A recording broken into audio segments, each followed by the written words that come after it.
constructed at some time between the years 1559 and 1567, the purpose of Upnor Castle was to provide protection to the royal dockyard at Chatham, located 1 kilometre upriver.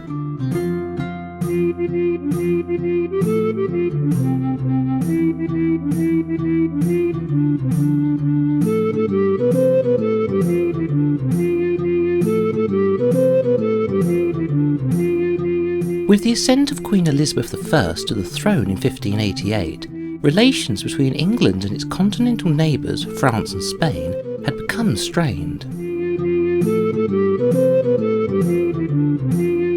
So much so that an invasion of England was seen as a very real possibility, and with England having no standing army, the most reliable deterrent to any invasion lay in its coastal fortifications and naval strength.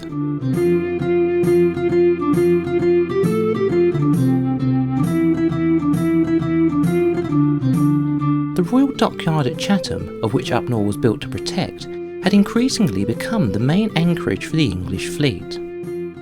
Situated on the River Medway, which in turn leads to the entrance to the River Thames, the site at Chatham provided an excellent position from which to guard and respond to any unwanted incursions coming across the water from the Spanish Netherlands or France.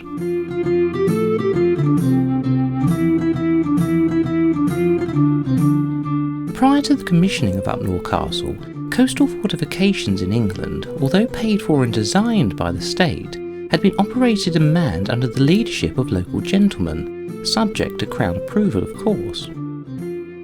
However, with Chatham being of such vital importance to the security of the nation, Upnor was instead operated and manned by the Admiralty and Marine Affairs Office.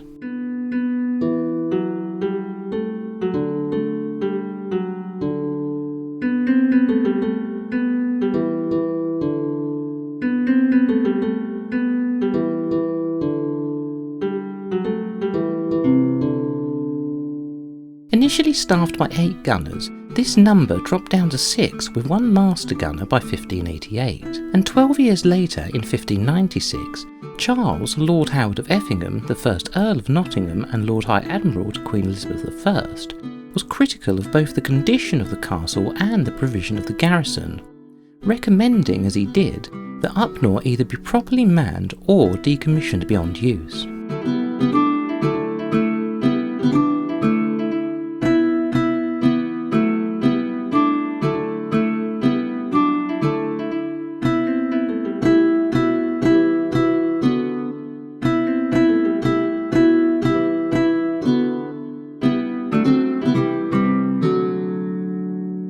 It is clear that Lord Effingham's report was heeded, since only a month later Upnor had a garrison of 80 men, comprising of a mixture of soldiers and gunners.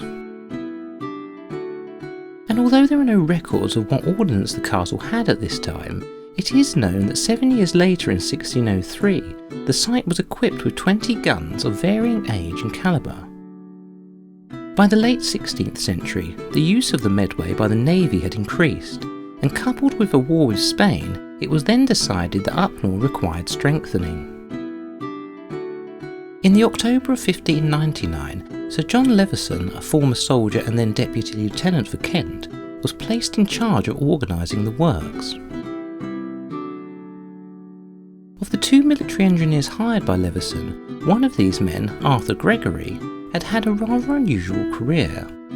Apart from designing naval fortifications, he also designed fireships, worked as a surveyor, and puzzlingly as a musical instrument maker.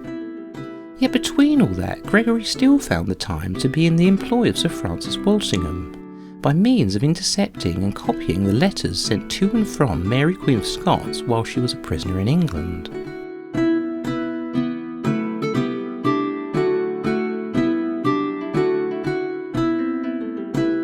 The works at Upnor, as managed by Sir Leveson, although exceeding the initial estimates, were effective and did remedy the significant weaknesses in the castle's design, namely that the bastion over the water had been too low and contained no defence against ships mooring against the castle and so potentially allowing attackers to just walk in.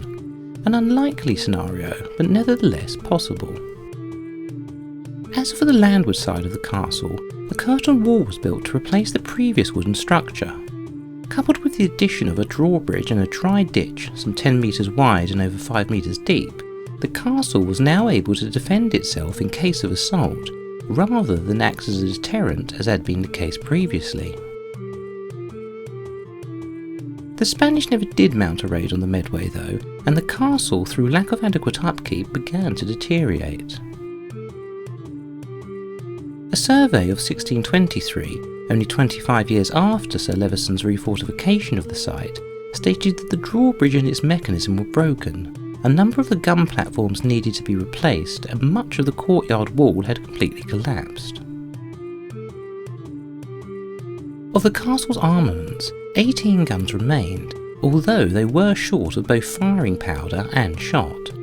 But not to be left defenceless, it was reported that the castle still held 34 longbows and an adequate supply of arrows.